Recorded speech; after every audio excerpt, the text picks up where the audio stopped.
I'd like to talk now about GPS. These systems are not foolproof. You do need to know a little bit about what you're doing, but the nice thing about them is they do a little bit of the math for you. The map and compass stuff, you kind of have to figure things out. But on here, because it's using satellites to figure out where you are, you don't have to do the trouble of making sure you know where you are on the map. Some units will have a map in it, like this one. This one's loaded up with a topographical map, which is handy for hiking. It has information with regard to elevation, trails, even towns and roads. But again, nice thing, it's going to tell you where you are. It has other features here. You have a button here that says Mark. That allows you to mark a waypoint into the unit.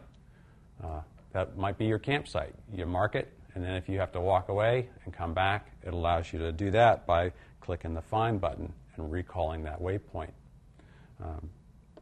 Maps are often not preloaded onto the units, and so there's software packages, and this model even accepts micro SD cards that are preloaded with maps. They come in different sizes. This one, of course, being a little bit lighter and a little more preferable to a backpacker. If you have any questions, give your local outfitter a holler.